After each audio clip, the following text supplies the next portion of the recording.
Margaret Whitlow stood on the wooden platform in the center of Elkhorn's town square, her hands trembling as she clutched the folds of her worn blue dress. The October wind cut through the fabric, but the cold wasn't what made her shiver.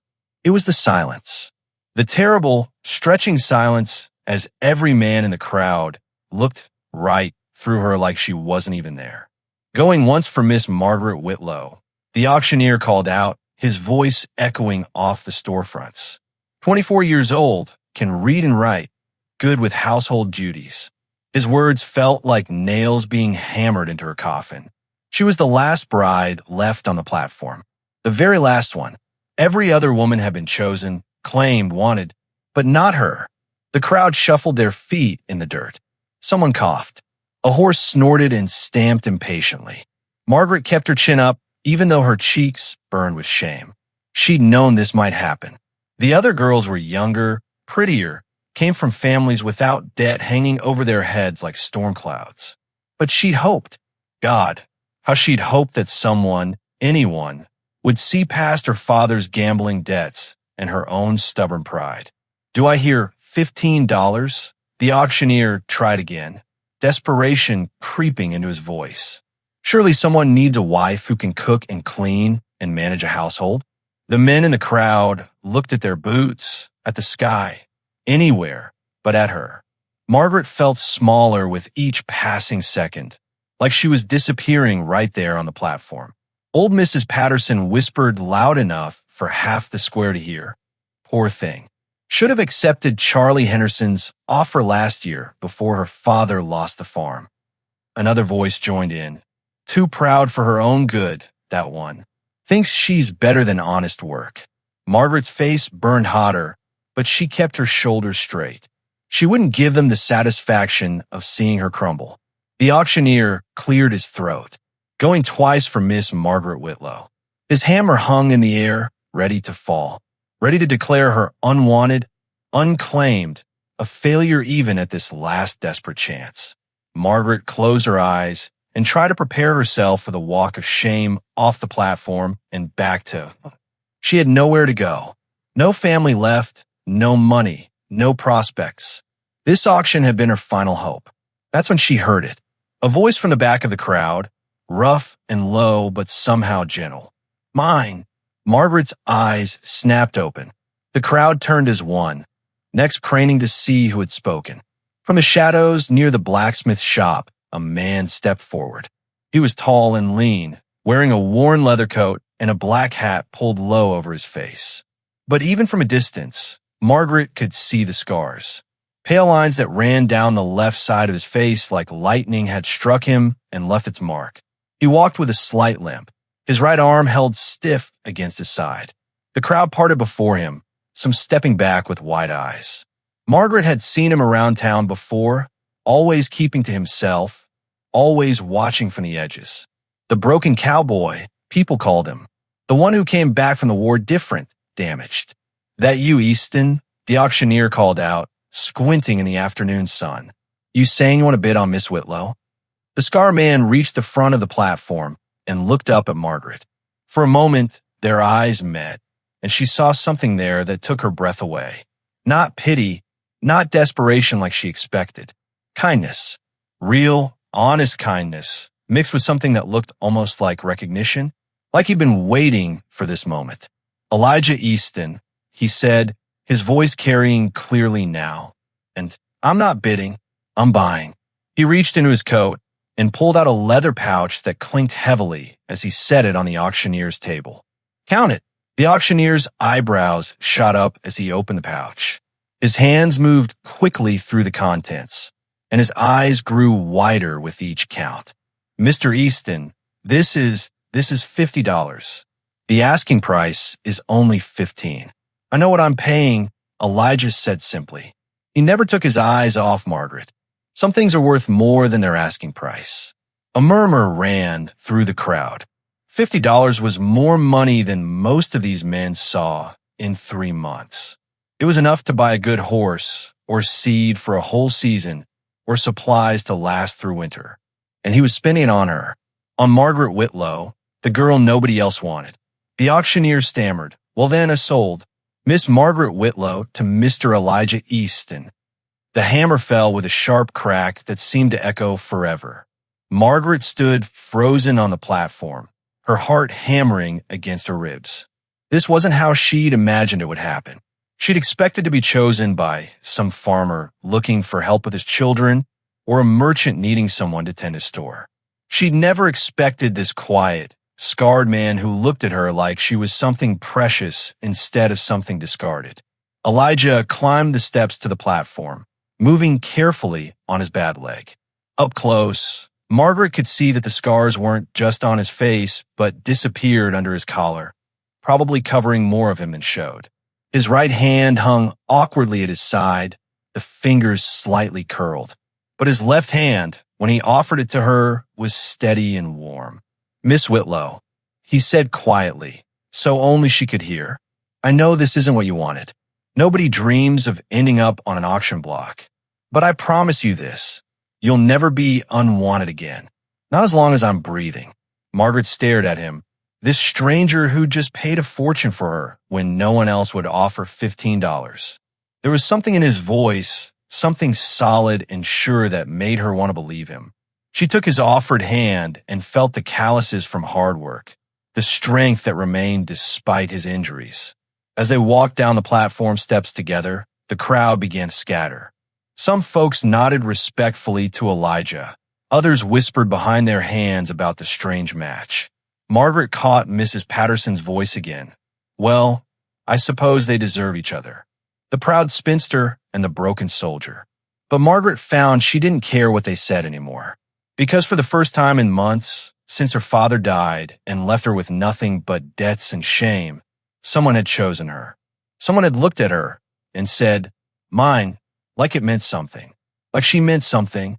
Elijah helped her into a simple wagon hitched to two sturdy horses. As he climbed up beside her and took the reins in his good hand, he glanced at her sideways. "You ready to see what home looks like, Mrs. Easton?" Mrs. Easton. The name hit her like a physical thing. She was married now, or as good as. Married to a man she didn't know, who'd bought her like livestock at auction. But when she looked at his profile, at the careful way he handled the horses and the gentle set of his mouth, she felt something she hadn't felt in a long time. Hope. The wagon wheels creaked as they rolled out of Elkhorn, leaving the whispers and stares behind. Margaret sat stiffly beside Elijah, her hands folded tightly in her lap. The silence between them felt heavy, loaded with questions she didn't know how to ask. Who was this man? What did he want from her? And why did he pay so much when everyone else saw her as worthless? Elijah seemed to understand her nervousness. He kept the horses at a steady, comfortable pace, never pushing them too hard. When the wind picked up and Margaret shivered in her thin shawl, he noticed immediately. Without a word, he shrugged out of his heavy leather coat and draped it around her shoulders. The gesture was so natural, so kind, that it caught her off guard. "Thank you," she said quietly.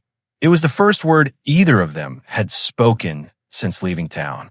His coat smelled like leather and wood smoke, and it was warm from his body heat. She pulled it closer, grateful for both the warmth and the kindness. "You don't need to thank me," Elijah replied, his voice gentle. "Taking care of you is my job now." He paused, then added, "My choice, I mean, not a job." That came out wrong. Margaret glanced at him sideways, surprised by his awkwardness. For a man who'd just commanded a crowd's attention and spent $50 without blinking, he seemed almost shy now. It made him more human somehow, less intimidating. They rode in silence for another mile before Margaret found the courage to speak. "Those scars," she said carefully, "were you in the war?" Elijah's jaw tightened, but he nodded. "Battle of Gettysburg. Cannon blast caught me and 3 other boys. I was the only one who lived." His right hand twitched slightly in his lap. "Took most of the use of this arm and left me looking like a patchwork quilt. But I came home. That's more than a lot of boys got." "I'm sorry," Margaret said, meaning it. She'd heard stories about Gettysburg, about the thousands who died there. It must have been terrible. It was. Elijah's voice was matter of fact, like he'd made peace with it long ago. But it taught me something important. Life's short and unpredictable.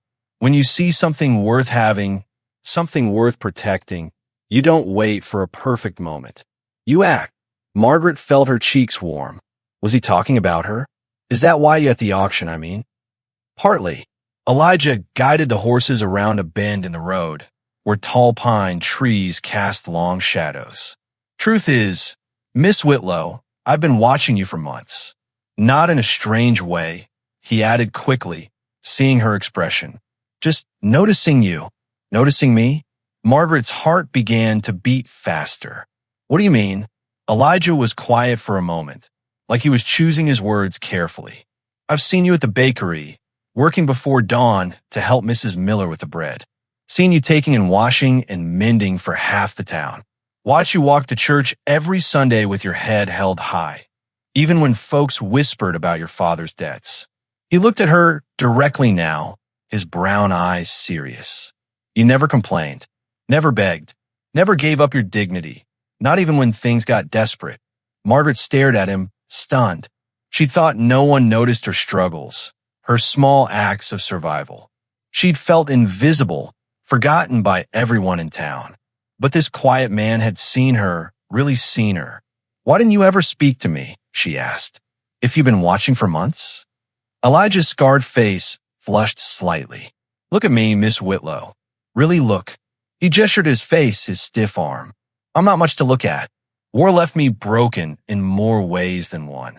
I figured a woman like you, strong and proud and beautiful, deserved better than a damaged soldier who can barely swing an axe with his good arm. But you came to the auction, Margaret pointed out. You paid $50 because I couldn't stand watching you up there, seeing the shame in your eyes when nobody bid. His voice grew rough with emotion. You don't deserve that. You deserve to be chosen, to be wanted, even if it's by someone like me. Margaret felt tears prick her eyes, but they weren't tears of sadness. For the first time since her father died, someone saw value in her. Someone thought she deserved better. You're not broken, she said softly. Hurt, maybe, scarred, but not broken. Elijah's eyes widened in surprise, like no one had ever said anything like that to him before. He opened his mouth to respond, then closed it again, seemingly at a loss for words. They continued riding as the sun began to sink toward the western mountains. Margaret found herself relaxing for the first time in months. There was something peaceful about sitting beside this quiet man, something safe. He wasn't pushing her to talk or demanding anything from her. He was just there, steady and patient and kind. Can I ask you something? Margaret said as they crested a small hill. Anything. At the auction, you said you weren't bidding, you were buying. Like you'd already decided. Had you? Already decided, I mean. Elijah was quiet for so long that Margaret wondered if he'd heard her. Finally, he spoke. I've been saving money for 2 years. Working extra jobs, selling things I didn't need. Every penny went into that pouch. He glanced at her. I was hoping for a chance, someday, to offer you something better than what you had. I never thought it would be at a bride auction, but when I heard you were going to be there, he shrugged. I knew it was my chance. Maybe my only chance. 2 years. Margaret's voice was barely a whisper. You've been planning this for 2 years. Planning to help you, yes. Planning to offer you a way out if you needed one. Elijah's voice was steady, honest. I never planned to buy you like cattle, Margaret. That wasn't what I wanted. But when I saw you up there, saw the fear in your eyes, I couldn't let you face that alone. Margaret felt something shift inside her chest, something warm and unfamiliar. This man, this stranger, had spent 2 years thinking about her welfare. 2 years saving money just in case she needed help. Not because he wanted to own her or control her, but because he couldn't bear to see her suffer. What happens now, she asked. What do you expect from me? Elijah pulled the horses to a stop beside a small stream where they could drink. He turned to face her fully, his expression serious but gentle. I expect nothing, Margaret. Hope for things, maybe, but expect nothing. You didn't choose this. I know that. So we take it one day at a time. and you decide what you're comfortable with. You decide what you want this to be. Margaret studied his face, looking for deception or hidden motives, but found none. Just honesty and a deep, patient kindness that made her chest ache with something she couldn't name. And if I decide I want to leave, go somewhere else. Then I'll help you get there, Elijah said without hesitation. With money, supplies, whatever you need. I bought you freedom, Margaret, not chains. The sun was setting now, painting the sky in shades of pink and gold. In the distance, Margaret could see smoke rising from a chimney, probably his ranch. Their destination, the place that might become her home if she let it. Before we go any further, Elijah said quietly, there's something about my ranch, about me, that you need to understand. Margaret's heart skipped. What kind of something? Elijah looked toward the rising smoke, then back at her. The kind that might change how you feel about this whole arrangement. The fork in the road led to a narrow path winding through stands of aspen trees, their golden leaves catching the late afternoon light like scattered coins. Margaret gripped the saddle horn tighter as her horse navigated the uneven ground, her mind spinning with questions about what Elijah needed her to understand. There, he said, pointing ahead with his left hand. Home. The ranch house emerged from behind a grove of cottonwoods, modest but sturdy, built of weathered logs with a wraparound porch that spoke of careful craftsmanship. Smoke curled from the chimney, and the windows gleamed with fresh washing. It looked nothing like the rough bachelor quarters she'd expected. As they approached, Margaret noticed details that made her breath catch. New curtains hung in the windows, pale yellow fabric with tiny white flowers. A vegetable garden lay neatly tended beside the house, rows of late carrots and turnips still green despite the season. A chicken coop sat freshly painted, with fat hens pecking contentedly in their yard. You live here alone? She asked, studying the obvious signs of recent preparation. Elijah's jaw tightened. I do now. My hired man helps with the heavy work when needed. He dismounted stiffly, favoring his right side, then moved to help her down. His left hand was steady and strong as he lifted her from the saddle. Inside, the house revealed more surprises. The main room was clean and welcoming, with a stone fireplace and hand-hewn furniture that showed skilled workmanship. The kitchen held a new cook stove, still bearing traces of factory black on its chrome handles. Canned goods line shelves that looked recently built, and fresh bread sat wrapped in cloth on the counter. You've been expecting someone, Margaret said, her voice carefully neutral. I've been hoping for someone. Elijah removed his hat, running his left hand through dark hair streaked with premature silver. The scars on the right side of his face caught the lamplight, not grotesque as they'd seemed in shadow, but clearly the mark of serious injury. Would you like to see your room? Her room. The phrase carried weight neither of them acknowledged as he led her down a short hallway. The bedroom was small but comfortable, with a quilt-covered bed and a washstand bearing a porcelain basin painted with roses. On the bureau sat a wooden jewelry box, its lid carved with intricate wildflower patterns. Did you make this? Margaret touched the smooth surface, amazed by the delicate work. Carving helps with the stiffness in my hand. Elijah stood in the doorway, too respectful to enter her private space. I hope you might have use for it someday. The careful phrasing, the hesitation in his voice. Margaret began to understand the depth of planning behind this moment. How long have you been preparing for this? He was quiet for so long she thought he wouldn't answer. Finally, 2 years. Maybe longer. 2 years. She turned to face him fully. You've been watching me for 2 years. Not watching like you think. Color rose in his cheeks, visible even through the scarred skin. I'd see you in town, working at the bakery before dawn, taking and washing after your regular job ended. You never complained, never asked for charity. When Mrs. Henderson spoke poorly of you for being unmarried, you held your head high. When the banker's wife snubbed you for your father's debts, you smiled and went about your business.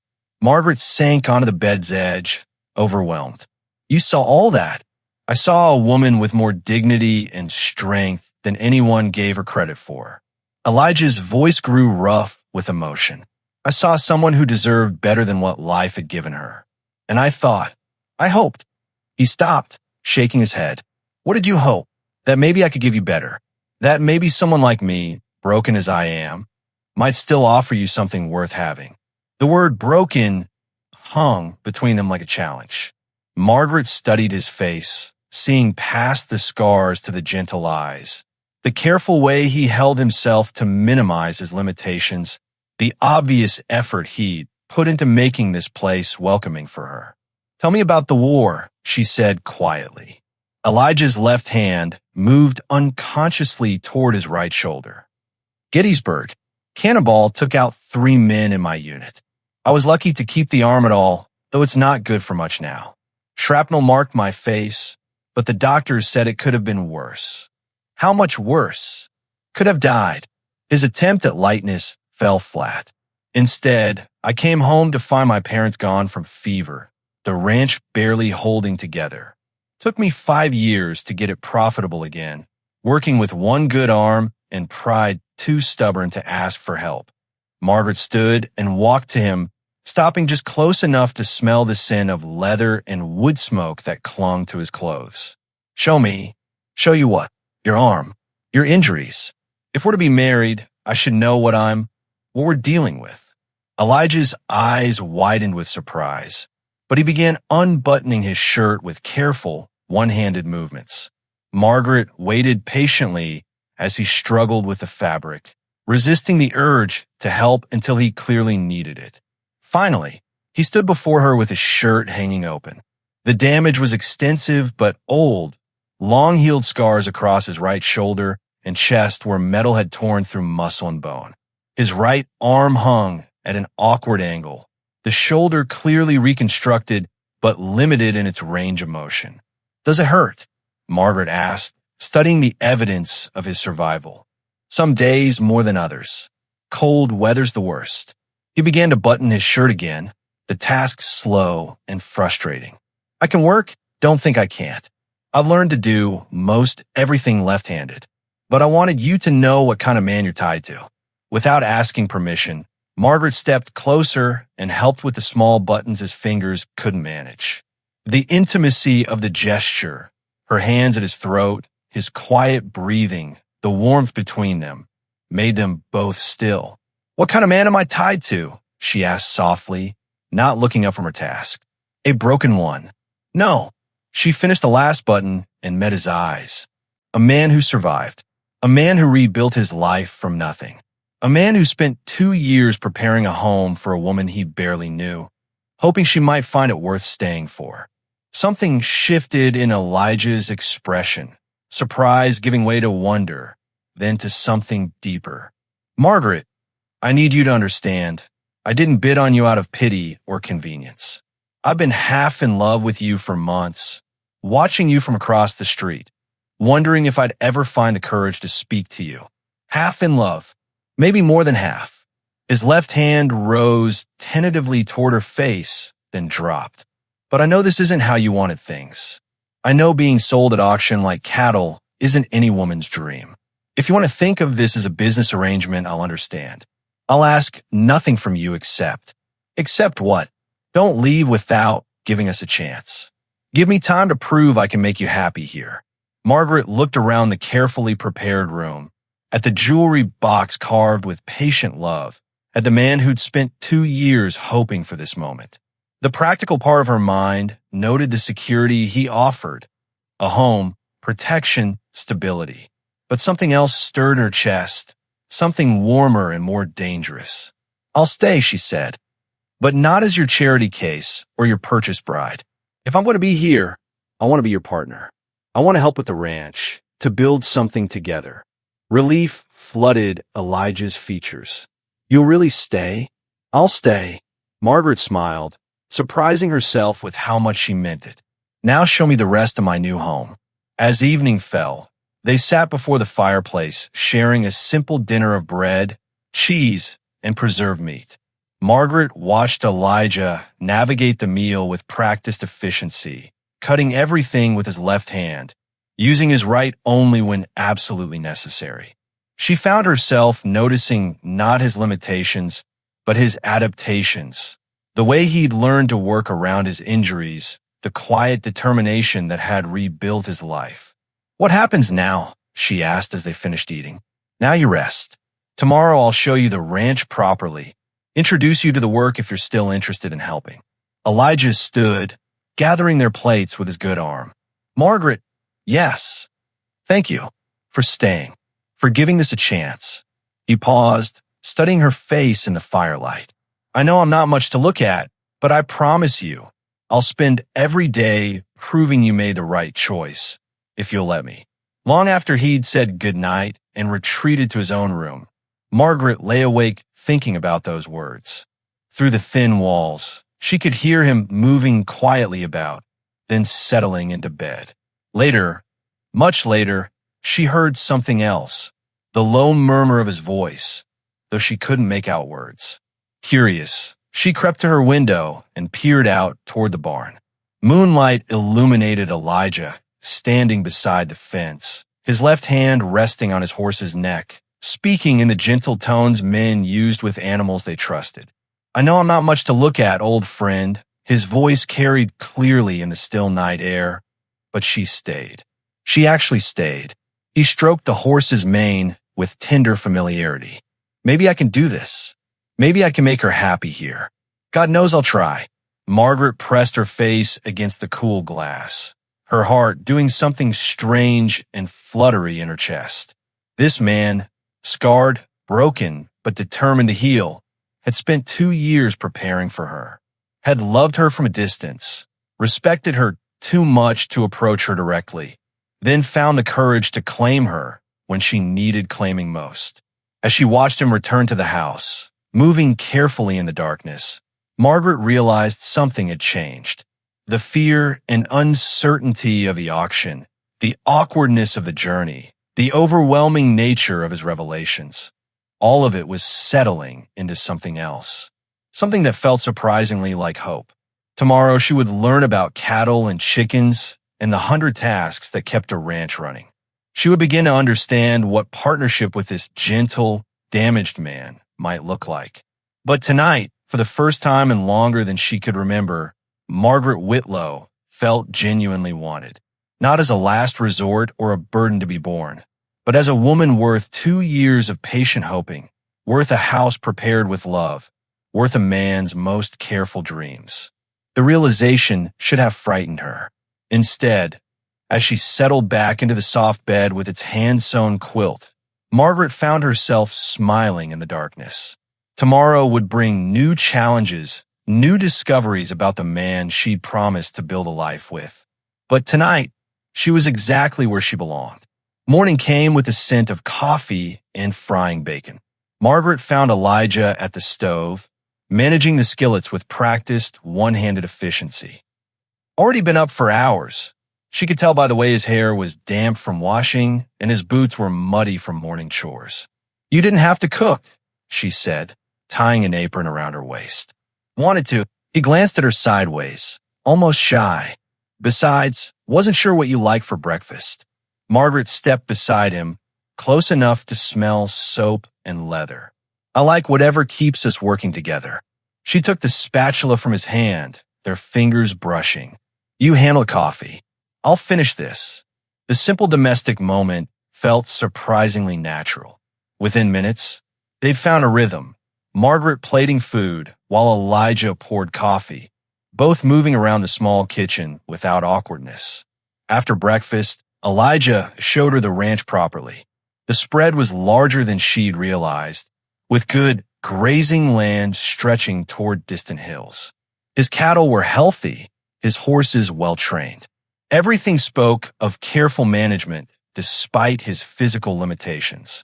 "I could use help with the books," he admitted as they walked toward the barn.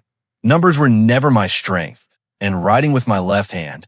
He trailed off, frustrated. "I kept accounts for the bakery," Margaret offered. "I could look at yours, see where we might improve things." The word we made him stop walking. "You really mean that? About being partners?" "I mean it." Margaret studied his face, seeing hope warring with disbelief. I won't be dead weight, Elijah. I want to earn my place here. By midday, she was helping him mend fence, holding post steady while he hammered with his good arm.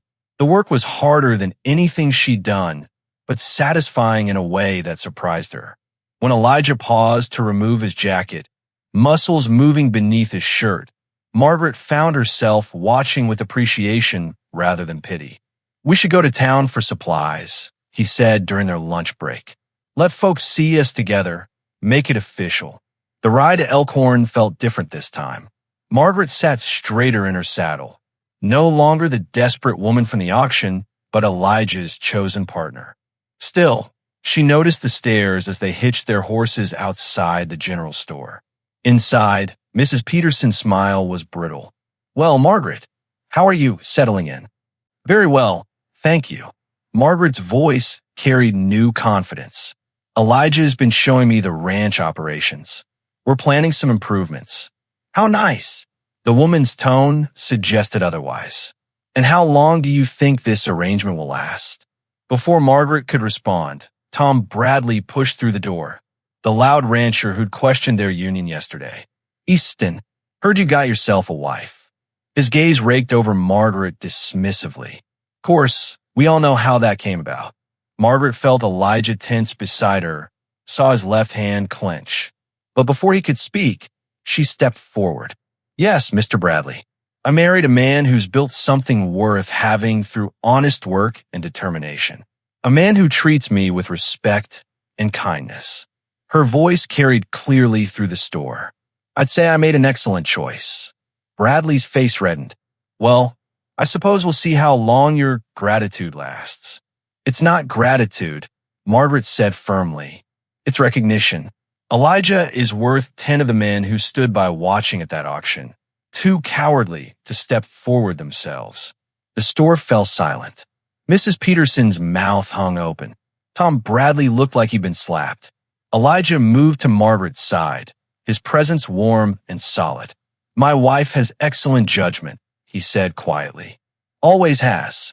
They finished their shopping in dignified silence, but Margaret could feel the shift in how people looked at them. Not pity for the desperate woman and the scarred man, but wary respect for a couple who'd found their footing. That evening, as Margaret worked on the ranch books by lamplight, Elijah sat nearby, carving another piece of wood. The comfortable quiet between them felt like something they'd built over years rather than days. "What are you making?" she asked, looking up from the ledger. "Hair combs." He held up delicate pieces carved with tiny roses. "Thought you might like them." Margaret's heart did that fluttery thing again. "They're beautiful." "So are you," he said simply, then looked away as if the words had surprised him. Later, as she prepared for bed, Margaret heard voices outside. Bradley and another man talking loudly enough to be overheard. "She's just using him for security," Bradley's voice carried through her window. "Poor fool thinks she could actually love someone like him." The words hit like cold water, and Margaret found herself staring at her reflection in the small mirror, wondering if they were true. Margaret couldn't shake Bradley's words. Over the next 3 days, they echoed in her mind as she worked alongside Elijah, casting shadows over every kind gesture, every shared smile. Was she using him? Had gratitude disguised itself as something deeper? The doubt poisoned everything. When Elijah brought her morning coffee, she wondered if he saw obligation in her thanks. When she helped with his shirt buttons, she questioned whether her touch was born of pity rather than affection. The easy partnership they'd built suddenly felt fragile, built on uncertain ground. Elijah noticed the change immediately. "You're quiet," he said on the 4th morning, studying her face across the breakfast table. "Just tired." Margaret couldn't meet his eyes, afraid of what he might see there, or what she might see in his. "Margaret," his voice carried gentle concern. "Have I done something wrong?" "No." The word came too quickly, too sharp. "You've done nothing wrong. You never do anything wrong." Something flickered across his expression. Hurt, maybe, or recognition of the distance she was creating. "If you're unhappy here." "I'm not unhappy." But even as she said it, Margaret realized it wasn't entirely true. She wasn't unhappy with him, but with herself, with the uncertainty that had crept between them like a cold draft. That afternoon, while Elijah worked with the cattle, Margaret found herself in his room looking for the ranch ledger. She hadn't meant to pry, but a leather journal on his bedside table caught her attention. Her name was written on the outside in his careful left-handed script. Her hands trembled as she opened it. The entries began months ago, simple observations written in Elijah's methodical style. Saw him at bakery before dawn again. Works harder than any two men. Mrs. Henderson complained about unmarried women taking jobs from families. M just smiled and kept working. M helped old Peterson load his wagon despite his rudeness last week. She has a kind heart. Watched M teach the Carter boy to read outside the church. Patient with him even though he struggled. She'd make a good mother someday. Page after page of observations, not obsessive but admiring. He'd seen her strength when others saw only desperation, her dignity when others saw shame. Through his eyes, she was capable, kind, resilient, everything she'd forgotten about herself. The final entry was dated the night of the auction. She chose to stay. Don't know why, but she chose to stay. Tomorrow I'll start proving she made the right choice. Maybe someday she'll look at me and see something worth loving. Maybe someday I'll be enough. Margaret sank onto his bed. The journal clutched her chest. He thought she was too good for him. He was spending every day trying to earn something he believed he didn't deserve. While she questioned her own motives, he questioned his worth. Margaret, she spun around to find Elijah in the doorway, his face stricken as he saw the open journal in her hands. "I'm sorry," she stammered. "I was looking for the ledger and—" "You read it." His voice was flat, defeated. "You read what a pathetic fool I am." Pathetic. Margaret stood, holding the journal like a shield. "Elijah, this is beautiful.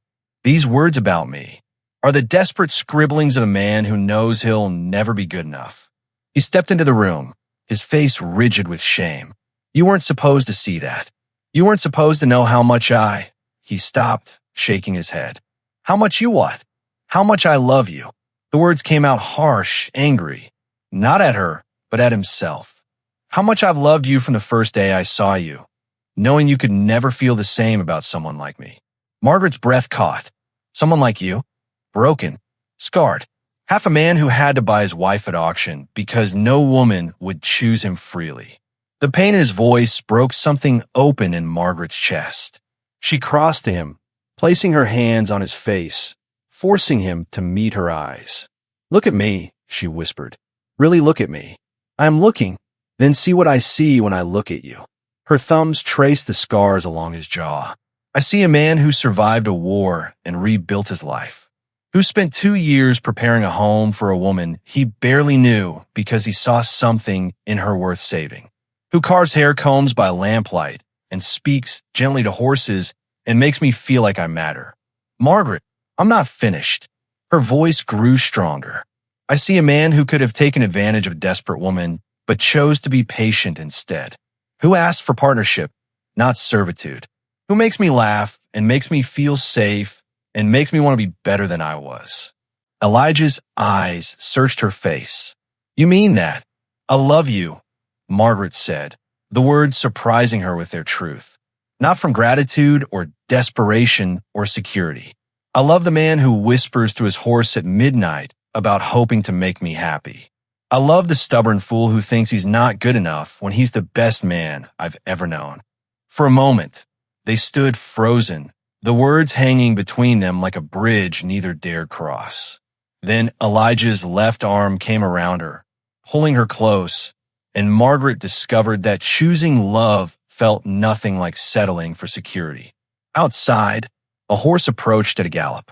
Through the window, they saw a stranger dismounting, well-dressed, carrying official-looking papers. "Mrs. Easton," the man called, "I have news about your father's estate." The lawyer, Mr. Henley, sat stiffly in their parlor, his papers spread across the small table like promises of another life. Margaret's hand found Elijah's as the man spoke, but she felt him tense beside her. Your father's debts have been settled, Henley explained, adjusting his spectacles. What remains is substantial. The house in Denver, investments he made before his gambling began, even some railroad stock. You're a wealthy woman, Mrs. Easton, or Miss Whitlow, if you prefer to return to your maiden name. The silence stretched between them. Margaret felt Elijah's hand grow still in hers, felt him pulling away even though he hadn't moved. How much? She asked quietly. Enough to live comfortably anywhere you choose. Buy a fine house in San Francisco or Denver. Travel to Europe if you wish. Henley's smile was professionally encouraging. You're free to make any life you want. After the lawyer left, Margaret and Elijah sat in their parlor as afternoon shadows lengthened. The space between them on the settee felt like a canyon. You should go, Elijah said finally, his voice carefully neutral. This is your chance for the life you deserve. What life is that?